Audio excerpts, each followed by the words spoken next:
Hello, everybody, and welcome to The Scares That Shaped Us, a podcast about horror writers and the stories that made them. I'm your host, Matthew Jackson. Hope everyone is having a good November, getting ready for Turkey Day. I've already pre-ordered my turkey because I am that kind of food nerd.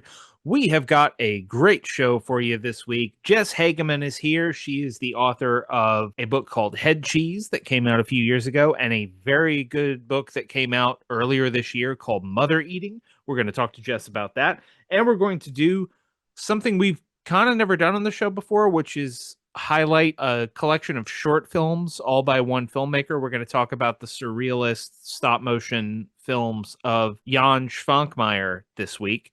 If you don't know who he is, you're going to learn a lot in our chat with Jess. He did some amazing work. I was so happy that Jess picked this, so happy I got to dig into these films, and we had a really good time talking about them. But before we get to that, I did want to let everybody know, because it's coming up here in about a week, by the time you hear this, that the new Knives Out movie rules.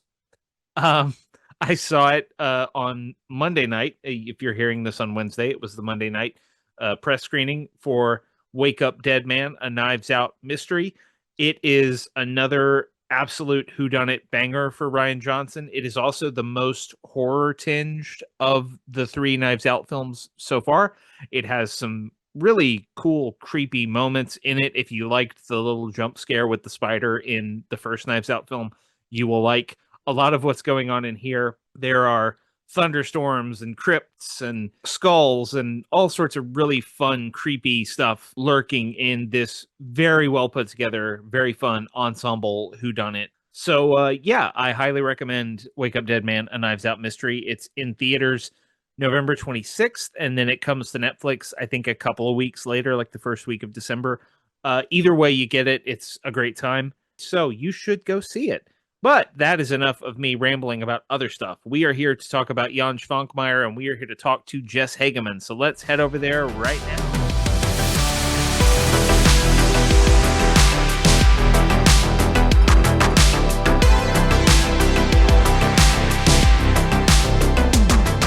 Joining us this week on The Scares That Shaped Us is a rising star in the horror world and a fellow Texan. You will know her work from places like Last Girls Club, Ghoulish Tales, and Sky Island Journal. Her debut novel, Head Cheese, was released to acclaim and awards in 2018. Her sophomore novel, Mother Eating, is available now from Ghoulish Books. Jess Hagemann, welcome to the show. Oh, thanks, Matt. Happy to be here. I am happy to have you here. I was so intrigued by the very notion of Mother Eating from the moment that I heard about it from friend of the show, Max Booth, publisher at Ghoulish, and I was absolutely blown away by this book. It's such a singular perspective, and it made me look at my home city of Austin in a new way, among many other things. So, for anyone who doesn't know about this book yet, could you give our listeners a little taste of what Mother Eating is? Yes, Mother Eating is based beat for beat on the real life story of Marie Antoinette, the Queen of France. However, instead of being set in the 1700s in Paris or at Versailles, her story is set in present day Austin, Texas. And instead of being the queen of a country, she is the queen of a fictional cult here in Austin. Yes. Simon Sorrow, they are called, and we will talk more about all of these little details. But first, I have to ask, what part of this book did you even begin with? Like, what came first? Was it just an idea of, I want to do a retelling of the Marie Antoinette story? Yes, it did start with Marie Antoinette herself. And that was specifically because by chance, I found out that I am kind of, sort of related to Marie Antoinette. My mother-in-law had gifted me a 23andMe DNA analysis kit. And when I got the results back, I was shocked to see that little throwaway line in my ancestry saying that I had shared a common ancestor with the French Queen. And that was amazing to me because I'd always been a little bit obsessed with her story ever since seeing Sofia Coppola's Marie Antoinette film version. And so my mother-in-law then gifted me the comprehensive biography of Marie Antoinette by Antonia Fraser, which I devoured and went on to kind of fall down a rabbit hole of research about Marie Antoinette, at which point I started to think there was something here that I needed to explore, and I was probably going to turn it into a novel in some way. What were you struck by most in doing that kind of deep dive research about her? Uh, Personality is maybe a strong word because we only have historical records to know her. But what were you struck by most about her life that made you want to reach out and grab this thing?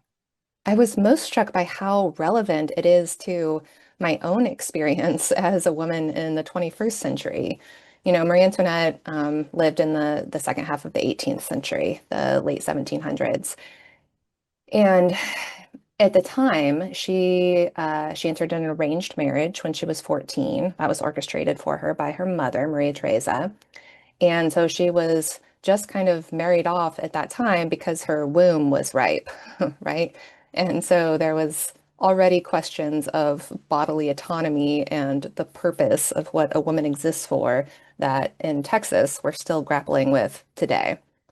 And then this notion too that of how hated of a figure she is by historical standards. That, you know, if people know nothing else about Marie Antoinette, they probably know how she met her end at the guillotine, and they probably falsely attribute the saying "let them eat cake" to her, which she is supposed to have said when the French peasantry didn't even have so much as bread, because there were no resources to go around. France was really struggling at the time. And so she's kind of been this very maligned figure through the years that as I dove further into this research, I found myself just becoming more and more empathetic to her story and realizing what it must have been like to be 14, sent away from your family to a brand new country where you didn't speak the language, didn't know the cultural norms, trying to navigate all of that, trying to navigate being a child bride, and doing all of it in the public eye, where of course you're going to make mistakes. And of course, those mistakes are going to be held against you. I was just struck by how unfairly I felt she'd been treated. And I wanted to go at offering another version of her history that would perhaps make her a more empathetic or sympathetic character. Well, you do it in such a wonderful way because Marie Antoinette in your story, or Mary Tony, as she prefers to be called, Hmm. um, is a very fascinating person. She is this sort of oddly mature child for reasons in her backstory that I won't spoil for anybody. She has this emerging maturity and wisdom that is very striking and kind of uncanny to people. But I also want to mention that the subtitle of Mother Eating is a documentary. It's Mother Eating, a documentary, and this novel is presented in epistolary form. Basically, it's a series of interviews with people who are were key figures in Mary Tony's life, and it's presented as like you're compiling this amazing vast document of this insane thing that happened in Austin. Why was that form an attractive approach for you? Well, a couple reasons. I was first inspired to attempt that form after reading George Saunders' book, Lincoln and the Bardo, Mm. which has something like 160 different characters in dialogue with each other. That was just an amazing reading experience for me, and I thought it would be a fun challenge to try that format. Mother Eating only has about 60 narrators, so there was far fewer characters that I was putting in dialogue with each other, but I still studied Saunders' book as to see how he was able to achieve that. But the other reason I ultimately decided to move forward with that form is that this, again, should not come as a surprise, but because Mary Tony does get beheaded, as Marie Antoinette did in history, and these interviews are taking place after the fact, that means that at no time does she get to speak for herself. We're only getting accounts from other eyewitnesses or even secondhand accounts from people who thought they overheard things and may or may not be reliable narrators, filling in these pieces of her story for us. And again, I feel like that's very much a parallel to how history books in general are written, where it's not the subjects themselves getting to tell their stories normally. It's historians and other people interpreting history through various lenses, and whether that's an accurate interpretation of events is up for debate. And so I wanted to play with that idea as well in the format of Mother Eating. Well, and this is something I don't think this is a spoiler, but if it is a spoiler, you tell me and we'll cut this out. But one of the things that I was most fascinated by digging into this book, as I mentioned before, the cult is called Simon's Sorrow, and it is named for Simon Magus, who, if you read the canonical Bible, um, is sort as a minor figure. He's a sort of minor villain who comes up and has a fight with Peter, and then he's sort of gone from the narrative. But he has his own apocryphal writings, and you mentioned it being a book about people not getting to tell their stories, and like Yes. this cult leader, King Louis, is very much like no one under his whole deal is no one understands Simon Magus. People Yes. think of him like the Simony is named for Simon Magus because he in the Gospels is not the Gospels, but in the New Testament is this figure who basically tries, he says, I want what the apostles have, and tries to buy his way into that part of the narrative.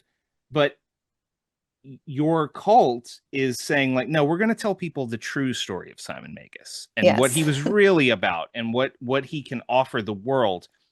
I love that so much as someone who like grew up in like a half Catholic, half Baptist family. So I have these sort of faint whispers of these apocryphal stories. Mm. Where did your fascination with Simon Magus come from? That was another rabbit hole that I fell into one time. And despite being raised Catholic myself, I had never heard his story until I encountered it on the internet one dark night and read as many different accounts of what happened there as I could. From what I understand, he was just a man, a regular man who had taught himself sorcery and to do these amazing feats that Peter and some of the other apostles felt were inappropriate, right? Only Jesus Christ or divine figure should be able to do the things that Simon could do, like levitate high above the ground.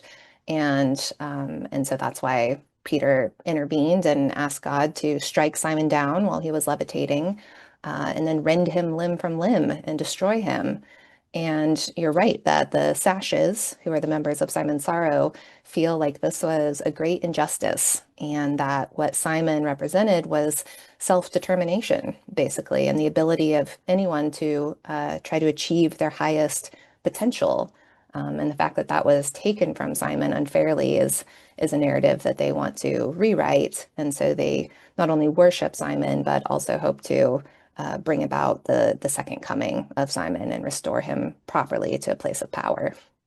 Yeah, it's so cool, y'all. If you like any kind of weird religion stories like the apocryphal gospels and all of that stuff that's sort of lurking underneath the surface of traditional Christianity, you're going to love what Jess does in Mother Eating. Um, but I also want to talk. We've talked about theme and character and stuff, but I want to stop here and talk about Austin because anyone who is fond of the place where they live knows that feeling of cracking open a book that is set in a place where they live and feeling like the author either doesn't know the place where they live or doesn't care. I've definitely experienced that before. I used to live in Huntsville, Texas, for a few years, and read a book partially set in Huntsville during that time. And I won't put the author on blast, but reading it, I was like, "This is not what Huntsville is like." What Mm. did you just like look at a MapQuest thing, or what are you doing? I know you live in Austin, so obviously you didn't have to do a lot of legwork to get Austin right, but this book feels like Austin in a very unpretentious way. Um, like, of course, this weird sex cult is out there somewhere, and of course, Mary Tony is growing up the way she is, and of course, her mother's like this, and all of these other little bits and bobs of it. Did, as a an Austinite, did you feel like any kind of pressure to get all of this stuff right? I mean, there are references to Speedway and Dirty Sixth and so many other little corners, Tarrytown, so many other little corners of Austin that I feel like only those of us who like have spent significant time here would know about. How important was Austin as a character in this? Oh, that's such a compliment, Matthew, that you think I got it right. Thank you. I have only lived here since 2014, so Mm, 11 years at the time of recording. And I'm still, I could spend the rest of my life uncovering everything that makes Austin Austin. However, the first maybe 5 years that I lived here, I didn't have a vehicle. And so I was relying on walking and public transit. And I think that boots on the ground approach gave me a more intimate relationship with the city than I might otherwise have had. And so when it came to writing Mother Eating, I knew I wanted to set it in Austin for sure, as a love letter to this city that I now love so much. But I did feel some pressure to get it right, specifically when it came to the slightly historical nature of the documentary. hmm It starts when Mary Tony is born in 1965 and goes through the early 2000s when the interviews are being conducted. And so that is actually not the time period that I was living in Austin. So I was looking at things like what were the street names in 1980s Austin called? And, did certain bars or clubs exist at that time? What were some of the historical events that would have been happening around Austin, including like the poisoning of the treaty oak was a big moment that in Austin's history that I wanted to make sure got featured in the book. So there was definitely some still research that went into it and my best attempt to try to get it right. Well, the visual of there's a very small quiet moment in the book that I'll just point out that's not a spoiler where um someone is describing Mary Tony in her childhood bedroom at night and explains that she lives in East Austin. She lives east of I-35, which, if you know anything about the history of Austin, the role that I-35 plays in sort of gentrifying and dividing the city is an important one. But you also mentioned the moon tower glowing outside her Mm, window, and I'm just like I can see it so clearly, and it's such a wonderful visual, and it felt nice to read a book set in my city that isn't just all about Sixth Street and parties and whatever else. So like I felt really happy about that, and everybody should go pick up Mother Eating. I'm going to try to refrain from asking too many more specific questions about it because I don't want to give away all of the wild. This book has one of the most unnerving opening chapters of anything I've read in a long time. So everyone go get it. It's Ghoulish Books, ghoulish.rip. You can order Mother Eating or go by their store in San Antonio if you live here.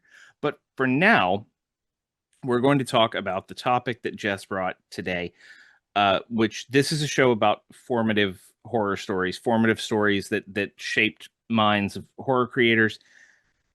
And sometimes those stories are very well worn. They're classics. They're things everyone knows, which is a great deep dive to take. But sometimes they are things that people might not know as well. And so today we're going to talk about these short films of Jan. Is it Jan Svankmajer? Did I get that right? yeah, that sounds like a great Okay. pronunciation. Yeah, that I looked it up and I think I'm close, but it's Jan Svankmajer, who is a Czech film director, visual artist, writer, you name it, multi hyphenate everywhere, who is a surrealist and a rebellious spirit, an iconoclast. He is so many different things, and he makes wonderful short films. Before we get into specifically the ones you selected to talk about, though, I want to just ask you, Jess, what was your first experience with this filmmaker? Yes. The very first time I saw Jan's work, I was in college. I was an undergraduate student at the University of Notre Dame. We had a little art house cinema on campus, and they were screening his feature-length Alice in Wonderland. And all I knew about it was that it was a stop motion animation film, which it's like the best kind of filmmaking, right? It's so creepy and uncanny and surreal, even when the story it's telling is perfectly straightforward. And Alice in Wonderland is such a crazy story that, of course, I had to go see this stop motion animation version from the 80s. I believe it was made in the 80s. And so that was my first experience. I was so jazzed after watching that film that I like ran around campus until the wee hours of the night with my friends, just talking about how cool it was. And then proceeded to watch all of the shorts that I could find on YouTube, and also began a lifelong journey of acquiring hard copies of all of his feature-length films, of which there have been six, I believe. Mhm. He's made many more shorts than that. So Yeah. that's where it started. Oh yeah, I mean this is exactly like I wish I had watched this when I was college. Like it's absolutely the like if you're in college and you want to watch the weird movies, the arty things that everyone is gonna that you're gonna remember forever. Schwankmeyer is absolutely a wonderful place to go for that. And we're gonna talk about three short films specifically. All of them are beautiful, but all of them are very unnerving and sometimes Mm, outright disturbing. hmm. And the first one you sent me is called Breakfast, which is Yes. in a series of shorts he did that were overall just called Food. And it's it is live actors, so they're live action, they are real people, but they are moved in a stop motion way. Yes. So they don't walk so much as glide along the floor, and they move in this very jerky manner, and it is I don't know. You take a crack at describing what's happening in this film. It's a lot. Well, you see a gentleman come into a room where another gentleman is already seated, and there are some instructions hanging around the seated gentleman's neck that the gentleman who's just walked in reads and proceeds to follow. And they involve basically inserting a coin into the seated gentleman, which starts an almost animatronic action of like an elevator rises up from the pit of his stomach, deposits food onto the table that the guy who's walked in consumes. He then becomes the next figure who like has to sit at the table and wait for the a new person to come in and repeat the same process. What exactly it's commenting on, I can only begin to guess. I think there's messaging there about the like habits and routines and rituals we go through daily without thinking about them, as if we are ourselves robots in that sense. I think there is messaging on the literal regurgitation of ideas in art and politics and whatever, that sometimes we just pick up on these sound bites and repeat what we've heard without even fully understanding them. Maybe that's what Jan was getting at with the eating of food from one person to the next and just passing it on ad infinitum. I don't know. That was the first short I watched though, and I was just blown away. I still think about it all the time. I'm gonna think about it for a very long time. There's a shot in here. It's one of those things. It's interesting because it is slightly whimsical in the way that it is laying out this weird sort of clockwork system that's going on. But the room that it's taking place in is very dilapidated, Mm. kind of rough looking. There's a crayon attached to the wall where whenever one of these men leaves, when they have passed along the duty of being the food dispenser to the next guy, they mark on the wall like, okay, that's mine for the day. Mm. Um, but there's also something so unsettling about the way that he kind of rearranges the human body, especially because these are live actors. Like the coin insertion is done by, and we're spoiling these short films. They're out there on YouTube though. You can go watch them immediately. They only take a few minutes. When he has to insert the coins, he's the first guy is not sure what to do. Like he reads the instructions and he tries to put them in the top of the guy's head, and I thought, oh man, I'm not gonna like watching this head open.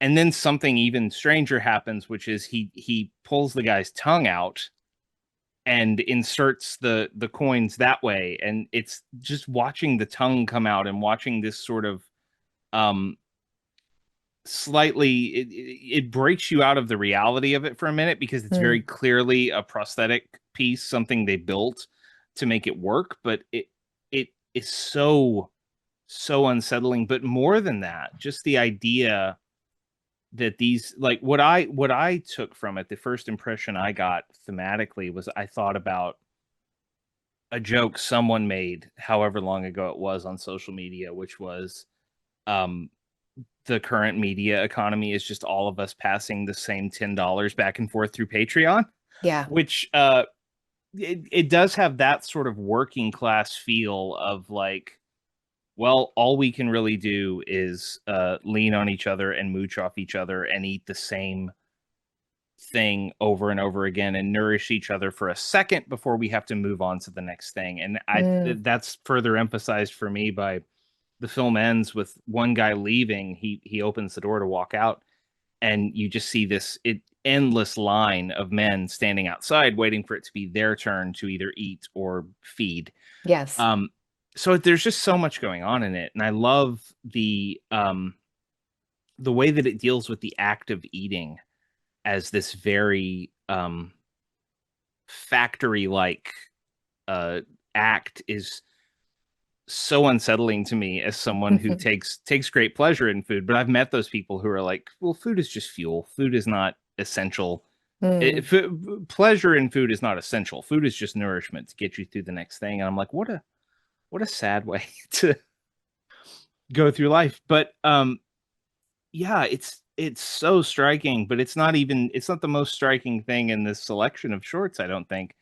The next one you sent me is called Meat Love, which is only 1 minute long. So if you are on the fence about watching these short films, you have no excuses. You can give 65 seconds or whatever it is to Meat Love.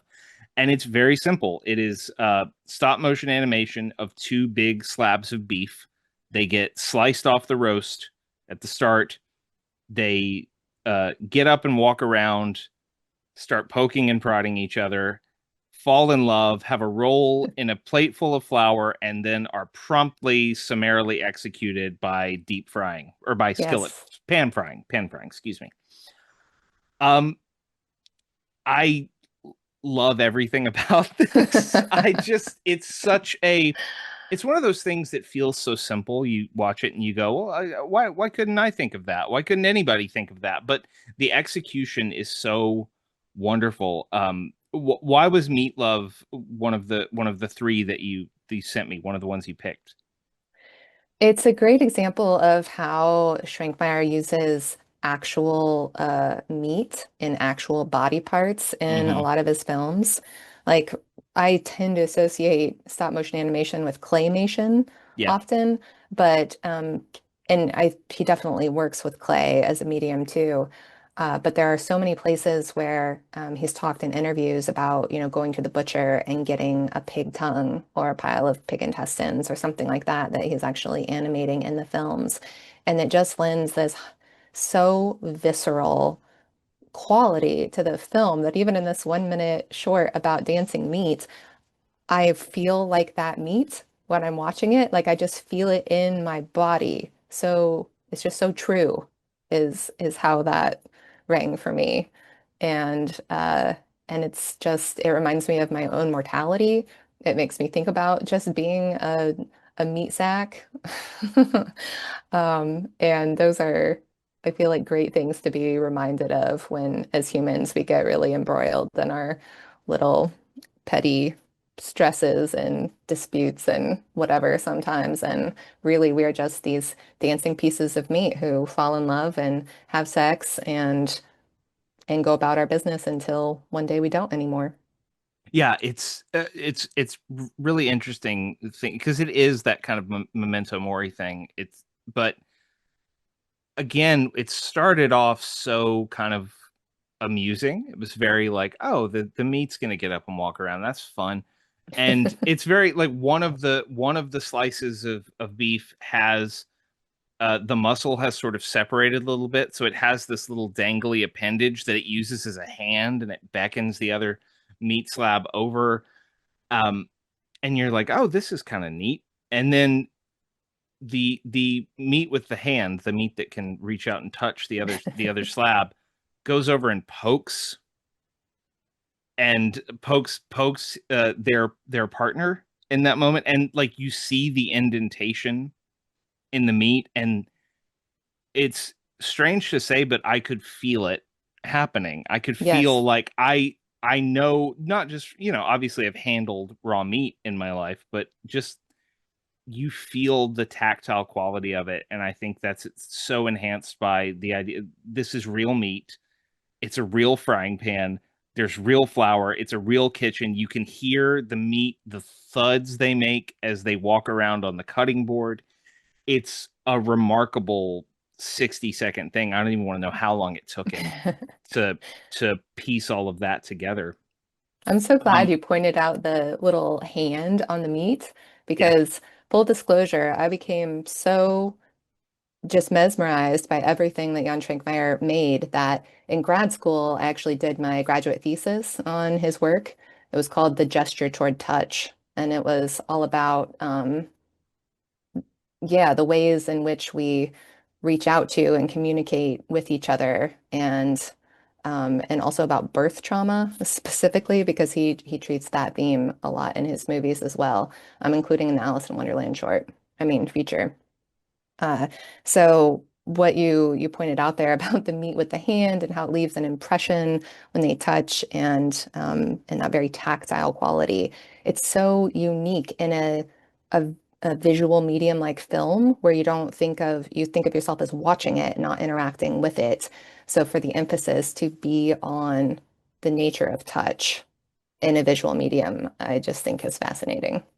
Well, you talked about birth metaphors, and we're going to talk about a birth metaphor now because the other one, I think the most substantial of the three that you chose, is a short called Darkness, Light, Darkness, which is 7 minutes long. So, again, listeners, this is not a huge investment of your time, and you will be rewarded by some amazing visuals. But Darkness, Light, Darkness takes place in one room, uh, which we come to eventually understand is quite small. It just looks like an empty room with a door on either side and a window in the back wall, and we're looking through the fourth wall, and a a green clay hand crawls into the room, flips on the light switch.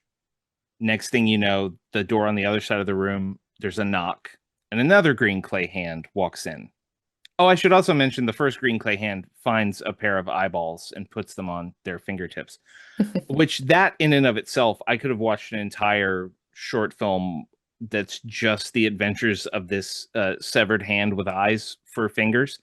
That alone is an amazing visual, but there's another knock at the door and then another knock at the door. And what you eventually realize is that a man is being built piece by piece by all of these parts that keep knocking on the door and asking to come in. So they open the window and what looks like a moth flutters in, and then they catch the moth and you see that it's ears. And then a head comes in, and the head is very much speaking of birth metaphors, it's squealing like a baby or like a pig, and they have to drag it back into the room. And then teeth and speaking of again meat, there is a tongue that crawls into the room that looks like an actual severed tongue, Mm. probably an animal, a pig's tongue or a lamb's tongue or something, but it looks like a real tongue. And then a brain comes in, and basically this man builds himself, puts himself together piece by piece until he realizes he is trapped in a room that is far too small to hold him. Whew. It makes me like watching this one. I got anxious very early, and I was uncomfortable the entire time I was watching it. Parentheses complimentary. Uh, because it builds to that moment of like he is building his own body, but he is also already in his own coffin, essentially, if we're Mm. extending the metaphor all the way through. Um, what made you choose Darkness, Light, Darkness for this? Well, I have to point out that there's a comment underneath the video on YouTube of somebody saying, like, next time their child asks where babies come from, they'll just show them this video. And I thought that was super funny. I had not conceived of the room as a coffin necessarily. I love that interpretation. I think for me, it was about, the way once he's finally all there and assembled, he is too big and there's just like he's too much. There's not enough room for all of him, all of the parts he contains, all the ideas and feelings he contains. And as a woman who was often told she was too much growing up, that she felt too Mm. much, had too many emotions, um, wanted too much, was too hungry for certain things. I felt like I really related to that notion of suddenly finding yourself at a place that you also felt suffocated in when really you were just trying to be who you were. So I resonated with that part of it. So this is something that we didn't talk about earlier, and when we were talking about mother eating, but I this feels like a good place to talk about it. You just mentioned feeling like you were too much growing up, Hmm. and I think there's a lot of that in Mary Tony. Mm, As I don't know that she feels like she's too much, but I do think that other people like to tell her that she perhaps is.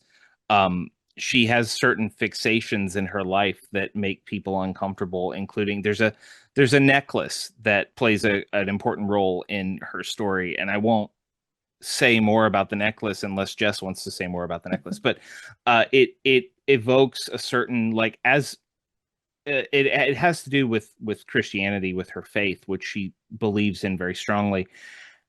And I remember as a kid having this feeling of adults want you to get excited about something. You get excited about it, but then because you're a kid, you get too excited about it, and people want you to draw back. yes. Um, so how much of your own childhood were you thinking about as you wrote Mary Tony? Oh, I mean, there's a lot of it in there, right? I was not the only child of a single mother, the way that Mary Tony was. And I did not grow up in Austin, but I definitely did grow up in a small private school system where we wore the uniforms and, had to go to mass daily and had nuns for teachers who told you the way things were. And if you disagreed or had questions about that, you were silenced or punished or given demerits, whatever it was. And so there was not a lot of room for free thought or self-expression. Um, I also am lucky that I did not lose a parent or anyone I cared about early on, the way Mary Tony does. I did lose several dogs, and she, Mm. historically, the real Marie Antoinette had a pug named Mops, who she did lose in childhood, and so that is a part of Mary Tony's story as well. But just, I guess, the environment that she grows up in felt like a very familiar one to one I grew up in, for sure.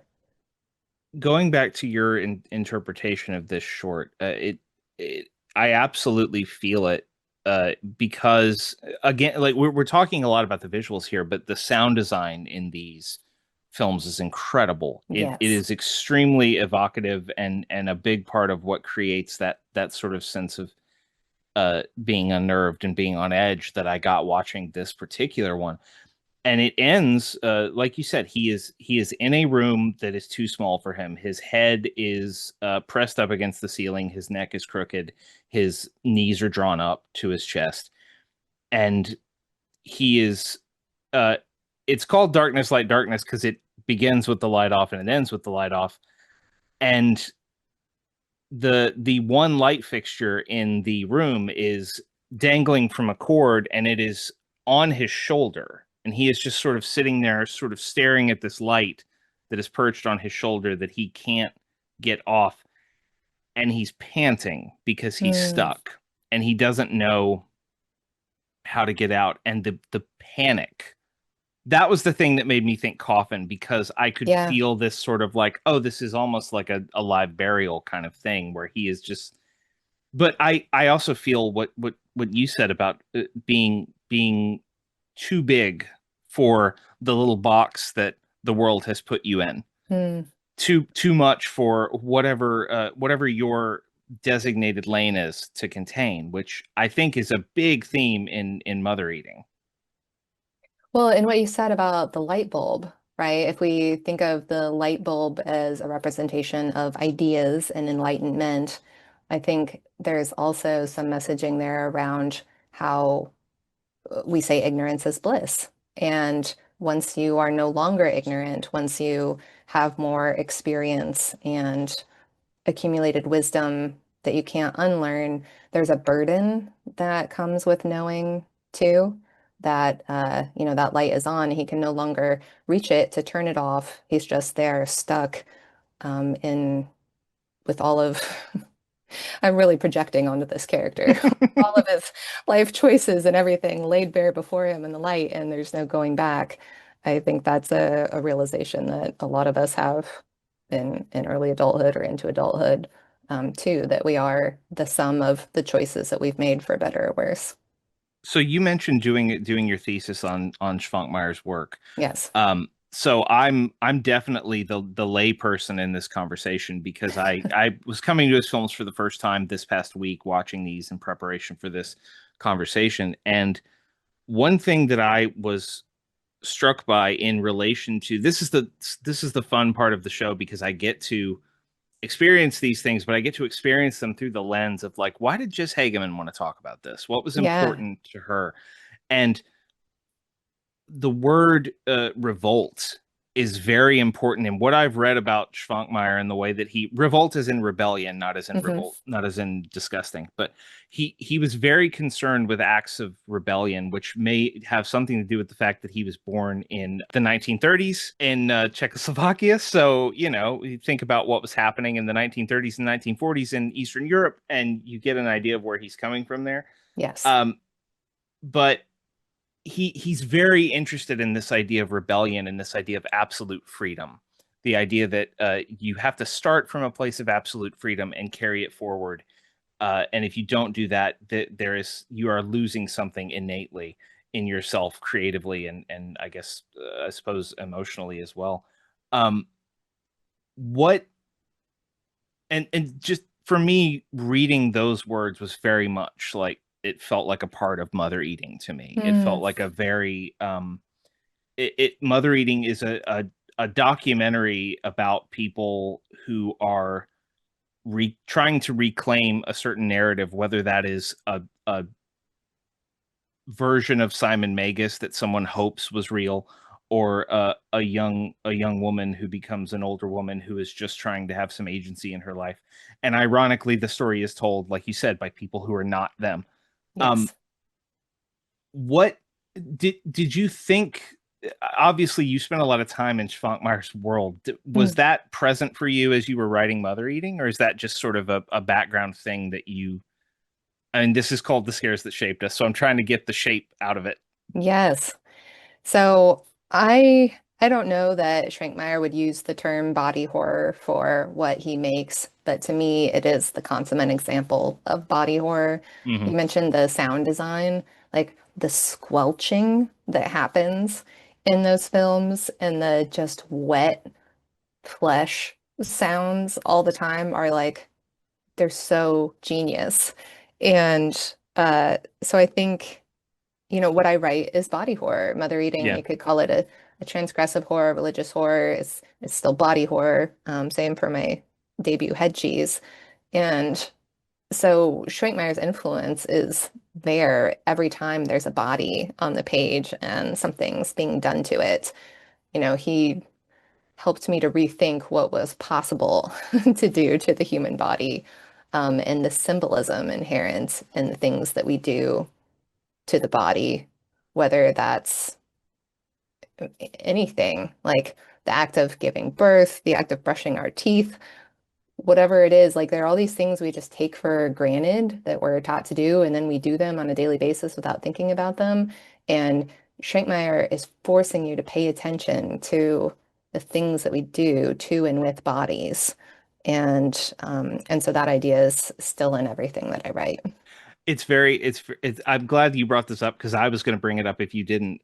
It's something that I'm very conscious of right now, not just because I've been reading your work, but because I've been rewatching Hannibal, Brian Oh, Fuller's I love that Hannibal. show. Yes, Yeah, we're gonna one of these days someone's gonna just want to talk about Hannibal, and that's gonna be like a four hour episode. definitely. Because I'm writing recaps of it for a website right now, so I'm going back through in depth on every episode, and it's so much fun. But the point I'm driving at is Mother Eating is about what it's about. Head Cheese is, I'm oversimplifying this, but Head Cheese is about people who find an almost a sort of religious ecstasy in losing limbs, losing Hmm. appendages. Hmm. So your work is very concerned with the rearrangement of flesh and the rearrangement of bodies and the things we do to them. And these, like you said, these short films are such great dives into all the ways in which we can rearrange ourselves, hurt ourselves, twist ourselves up. Um, what about body horror and specifically that sort of genre of body horror, um, subgenre of a subgenre, I guess is what I'm driving at. What about that appeals to you so much that we now have these two books from you that are so vivid and so graphic, again, complimentary, uh, to show for that? Where does your fixation with on that begin? Oh, I got to hang out with my 10-year-old nephew last week, and he was asking me about these books. And he was like, how do you write a scary story? Where do you start? And I said, well, I start with the things that scare me and then dissect that on the page until it's not scary anymore for me, but maybe it scares somebody else in the process. And so for me, I write body horror because it's what scares me the most because I have a body. So I have this immediate entry point into understanding what that character is going through and what they might be feeling. And why that scared me so much as a kid, I think I had a mom who was a nurse and was very clinical in nature and in her explanations for things that were happening to me or would happen to me, like puberty, for example. And those very kind of clinical, cold terms, well, I'm sure she was correct in everything she was telling me, were scary as a kid because they weren't something I could really understand. And so the act of going through puberty made my own body feel very foreign and other to me. And so perhaps at the root of everything I'm writing now is just a reclamation of my own body and of, being frankly a liberal woman in Texas where women's bodies are not always considered their own. Mhm. It is just like a big fuck you. I hope we can curse on Oh this. yes, yeah, Okay. swear away. Let it fly. I'll Yeah. just say fuck you, Greg Abbott. Fuck Yeah. you, Greg Abbott, and especially fuck you, Dan Patrick. Anyway, sorry, There go we ahead, go. Jess. Yeah. Yeah. I mean, it is. It's just a big fuck you to the people or institutions who would try to tell anyone that what they want to do with their body is not their Mhm. choice. Um, So yeah, I mean, we see that a lot in head cheese, right? Because these are people, some of the characters have body integrity identity disorder, which is where they look at their arm or their leg and believe it's not a part of them Yeah, and should be removed. And if they can't find a doctor who will help them with that, they might choose to auto amputate. And so it's again that just wanting to have autonomy over the self and having structures in place that tell you that you don't have that or can't have that. Um, that's where the body horror starts for me. it's interesting that you position it as what you explained to your nephew about working through things until they're not scary for you anymore. Yeah. Because so many horror authors that I've spoken to are they're always scared by what they write. Mm, That's the point for them is going through that. And you I find it very interesting that you come out the other side of it um less scared about something because that's very often the way I feel, whether I'm writing fiction or reviewing a film or doing a kind of deep dive on something that's very frightening, whether it's a film or a book or whatever. If I'm going back to it over and over again, I'm trying to understand it, which I think naturally, the more you understand something, the less frightening it can be. yes. Um, when did you realize that you were actually able to do that? That was actually part of the process that you were becoming less frightened of things as you wrote about them? I think it's the nature of writing a book. It's a long, complicated process. You don't do it once. You actually write and rewrite and rewrite and revise, and then you have an editor who gives you other notes and you rewrite again. And so you you are confronted with your own work and whatever fears you put on the page constantly. And it just, I don't know, at least for me in the process, you get to know it so well that there's nothing left that is unknown that can still be scary about that. It's like it's just become part of you at that point, or maybe it was always part of you, and now you've exercised it to the page. Yeah, I'm not sure if it's a like an exercising out of or a melding into with the subject matter. I'm not really sure about that. Maybe a little bit of both. But at any rate, yeah, it's you are the scientist, you're the doctor who's making Frankenstein. You are you are in control of that subject matter as the writer to a degree. Your characters are also telling you who they want to be and what they want to say, but you are the creator at the capital C there. And so you there's a responsibility there to your reader to give them a good story, to the characters to do them justice. And in the process of that, it's just I don't know. It just becomes a known, warm thing that you both love and hate at I times. I think it's building on we've talked already about reclaiming narratives about people taking control of their own stories or trying to or Yeah. fighting to, and I think that that's a very sort of healthy way of looking at horror that a lot of us do as consumers of this stuff is we if we can endure it, if we can go through it and in a way that is reasonably safe, which is to say, make believe, we can come out the other side of it in a healthier place. And I find it really, yeah, I think it adds another dimension to your books. The idea that this is something very very primal and tactile that you are working through, and we're all going to come out the other side when you see the end on the last page. We're all going to come out the other side feeling maybe a little bit better about these things while also reading some of the most horrifying delightful stuff that Mm. I've picked up recently. So our guest has been Jess Hagemann. Jess, well, first of all, I should tell everybody Head Cheese is still available everywhere you get your books. Go get Head Cheese.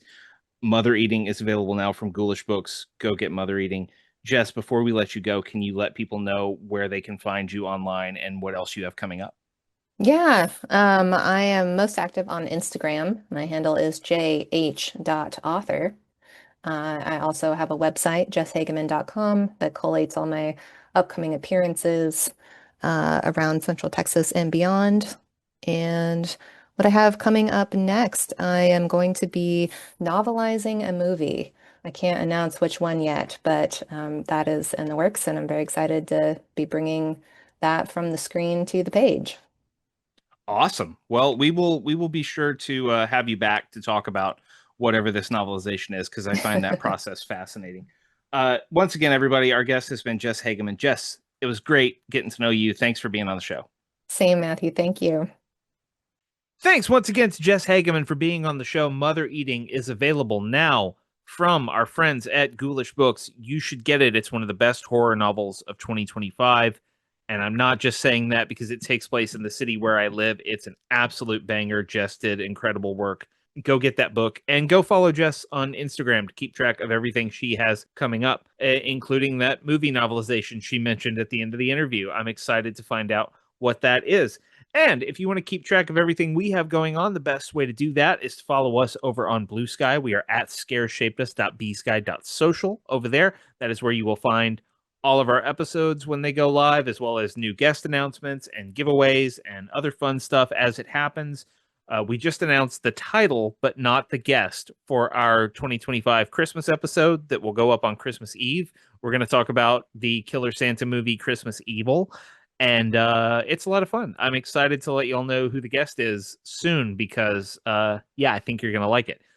We also have a Facebook page. We're the Scares That Shaped Us over on Facebook. If you would like to follow us over there, we're also the Scares That Shaped Us on YouTube. If you prefer to get your podcast on YouTube, you can head over there, like, and subscribe. We also have a newsletter that collects stuff about the podcast, as well as a bunch of horror writing from me, writing about horror films, books, you name it. We just had a guest post from friend of the show, Clay McLeod Chapman, go up a couple of weeks ago. That is over at MatthewJacksonWrites.com. That is available free. All you have to do is put in your email address and you get all of it right to your inbox. There are also paid tiers for $1 a month and $5 a month if you want to kick in a little bit of extra money to help us keep the show going and support my writing. You are welcome to do that, but you absolutely don't have to. You can go read for free. Pretty much all the content over there right now is on the free tier, so you don't have to pay anything. If you would like to support the show, the best way to do that is to let all of your friends know that you are enjoying this fine podcast. And if you have the time and the inclination, please head over to the podcasting app of your choice and give us a 5-star review. That helps us tremendously in getting featured on podcast platforms and growing our audience. We always appreciate reviews from our listeners, and we appreciate your support, especially as we head into the end of our first full calendar year of podcasting. We started in late 2024. 2025 is our first complete year, and it's been a great one, and that's thanks to all of you. So I very much appreciate it. That is it for me this week. We will be back next week with another brand new episode. I'm not quite ready to announce the guest, but if you follow us over on Blue Sky, you will know as soon as I announce it. Hopefully that will happen on Friday around noon. But the episode will go live next week on November 26th. That's the day before Thanksgiving at noon Central. Hope you all come back then to hear what we have in store.